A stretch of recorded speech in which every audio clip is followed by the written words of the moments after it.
Welcome to LJC news TV 45. Vijayawada 3 town traffic police station లో Vijayawada DSP Sharina Begum press meet నిర్వహించారు. ఈ సందర్భంగా ఆమె మీడియాతో మాట్లాడుతూ విజయవాడ సిటీ కమిషనర్ శేఖర్ బాబు ఆదేశాల మేరకు ట్రాఫిక్ నిబంధనలు పాటించే విధంగా ప్రజలకు అవగాహన మీడియా ద్వారా కల్పించాలని అన్నారు. వాహనదారులు ప్రతి ఒక్కరూ తప్పకుండా వాహనంపై ప్రయాణించే డ్రైవ్ చేస్తున్న వ్యక్తి, వెనకతల కూర్చున్న వ్యక్తి ఇద్దరు కూడా హెల్మెట్ ధరించడం వల్ల వాళ్లకు శ్రేయస్కరంగా గమ్యస్థానానికి చేరుకుంటారని, వాళ్ళ కుటుంబానికి భద్రత కలుగుతుందని తెలిపారు. సెల్ ఫోన్ మాట్లాడుతూ డ్రైవ్ చేయడం వల్ల ఎదుటి వాళ్ళకి కూడా ఇబ్బంది కలుగుతుందని, ప్రమాదాలు జరిగే అవకాశం ఎక్కువగా ఉందని, అందువల్ల సెల్ ఫోన్ మాట్లాడుతూ డ్రైవ్ చేయకూడదని, వాహనదారులు దీనిపై ప్రత్యేక జాగ్రత్త వహించాలని తెలిపారు. ట్రాఫిక్ నియంత్రించే సిబ్బంది వాహనదారులను చెక్ చేసేటప్పుడు వాళ్ళ నుంచి తప్పించుకునే క్రమంలో హడావుడిగా కొంత దూరంలో మళ్లీ బండి వెనక్కి తిప్పి ఆపోజిట్ గా వెళ్లడం వల్ల ఎదురుగా వచ్చే వాహనాలతో ఇబ్బంది కలగడం, ప్రమాదాలు జరగడం కూడా జరుగుతుందని, ఇలా జరగకుండా ఉండేందుకు ప్రజలు నిబద్ధతతో వ్యవహరించాలని తెలిపారు. త్రిబుల్ రైడింగ్ చేయటం వల్ల ఇతర వాహనదారులకు అభద్రతా భావం కలుగుతుందని, త్రిబుల్ రైడింగ్ ఎవరు చేసినా కఠిన చర్యలు తీసుకోక తప్పదని అన్నారు. ఈ కార్యక్రమంలో DCP Sharina Begum, DSP Sriveda, CI Sudhakar, SI Sarala తదితరులు పాల్గొన్నారు. అందరికీ నమస్కారం అండి. ఈరోజు ట్రాఫిక్ ఏసీపీ గారి ఆఫీస్ని విజిట్ చేయడం జరిగింది. అదేవిధంగా ట్రాఫిక్లో ఉన్న మన మ్యాన్ పవర్ని కూడా ఆడిట్ చేయడం జరిగింది. కొంత అడ్జస్ట్మెంట్స్, కొన్ని ఇన్స్ట్రక్షన్స్ ఇవ్వడం జరిగింది. ఇందులో భాగంగా యాక్సిడెంట్స్ని కూడా రివ్యూ చేయడం జరిగింది. మరి ఈ మధ్యకాలంలో పెడెస్ట్రియన్ యాక్సిడెంట్స్ కొంచెం ఎక్కువ జరుగుతున్నాయి. దాని మీద కొన్ని ఇన్స్ట్రక్షన్స్ ఇవ్వడం జరిగింది. ఈరోజు మనం డేటాని తీసుకుంటే కనుక గత 5-6 సంవత్సరాల డేటాని అనాలిసిస్ చేసినప్పుడు లాస్ట్ ఇయర్ 2025లో మనం చాలా వరకు యాక్సిడెంట్స్ తగ్గించాము. దాంట్లో ఒక 80 డెత్స్ని కూడా తగ్గించగలిగాం. రోడ్ యాక్సిడెంట్స్లో జరిగే మరణాలు మరి అంతమంది సేవ్ అయినట్టే మనకు అర్థమవుతుంది. దీనికి కారణం కూడా మనం చేపట్టిన ఎన్ఫోర్స్మెంట్ వర్క్ కానివ్వండి, అదేవిధంగా బాగా మ్యాసివ్గా అవేర్నెస్ ప్రోగ్రామ్స్ కూడా చేశాము. హెల్మెట్ ధరించి ప్రయాణం చేయండి 2 వీలర్స్. అదేవిధంగా కేవలం హెల్మెట్ పెట్టుకొని క్లిప్ పెట్టకపో కూడా యాక్సిడెంట్స్ గురై మరణాలు చెందారు. దాన్ని కూడా క్లిప్ అని ఒక ప్రోగ్రామ్ని మన గౌరవ సిపి గారు రాజశేఖర్ బాబు గారి ఆదేశాల మేరకు క్లిప్ యొక్క ఇంపార్టెన్స్ గురించి కూడా మనం చాలా హెవీగా మ్యాసివ్గా అవేర్నెస్ చేపట్టాం క్లిప్ ప్రోగ్రామ్ అని. కాబట్టి దాని యొక్క రిజల్ట్ కూడా మనకి ఇప్పుడు కనిపిస్తుంది. ప్రజల్లో హెల్మెట్ ధరించి ప్రయాణం చేయాలి, వాహనం నడపాలి అనే అవేర్నెస్ కూడా చాలా వరకు వచ్చింది. మనం చూస్తే కనుక రోడ్ల మీద ఇప్పుడు 80-80% ప్రజలు హెల్మెట్ పెట్టుకొని చక్కగా క్లిప్ పెట్టుకొని వాళ్ళు ప్రయాణం చేయడం అనేది ఈ ఒక సంవత్సరాల పాటు చేసిన ట్రాఫిక్ సిబ్బంది ఆఫీసర్స్ అందరూ కలిసి రోడ్ల మీద చేపట్టిన కార్యక్రమాల యొక్క రిజల్ట్ అనేది అర్థమవుతుంది. అదేవిధంగా ఎన్ఫోర్స్మెంట్ కూడా గట్టిగానే చేశాము.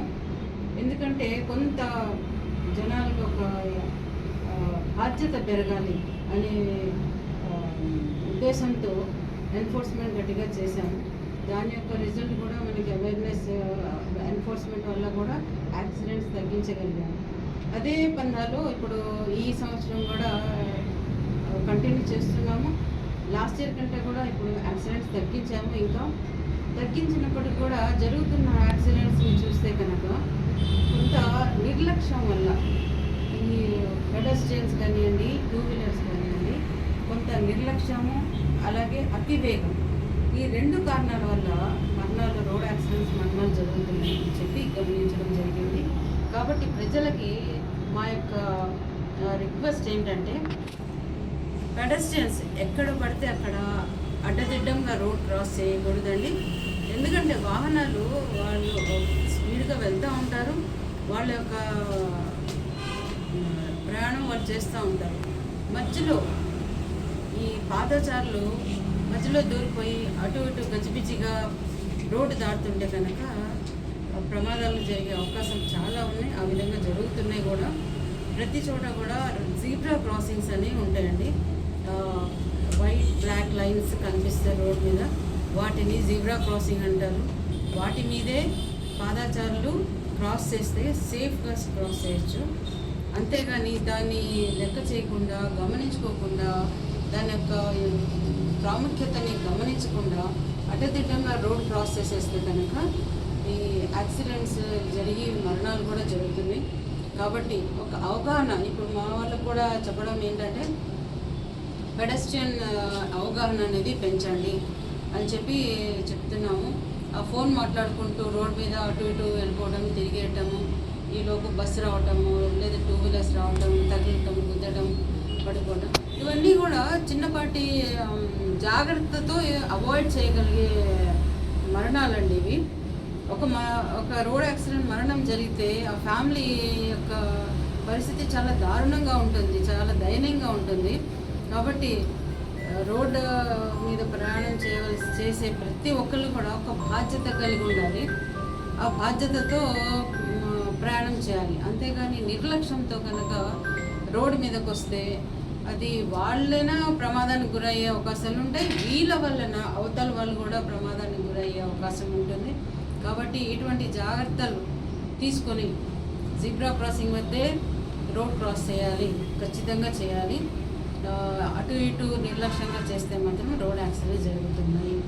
అదేవిధంగా 2 వీలర్స్ హెల్మెట్ ధరిస్తున్నారు, కానీ మొబైల్ మాట్లాడుతూ కూడాను వీళ్ళు డ్రైవింగ్ చేస్తున్నారు. ఇది ఏమాత్రం కూడా కరెక్ట్ కాదండి. దానికి కూడా ఎన్ఫోర్స్మెంట్ చేస్తున్నాము, పెనాల్టీస్ వేస్తున్నాము, ఫైన్స్ వేస్తున్నాము.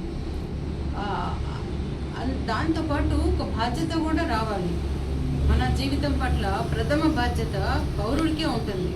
మన సేఫ్టీ అనేది మన బాధ్యతగా ప్రతి ఒక్కళ్ళు ఫీల్ అయ్యి, ప్రతి ఒక్కరు దాన్ని ఒక మిషన్లాగా దీన్ని ముందుకు తీసుకెళ్ళాలండి.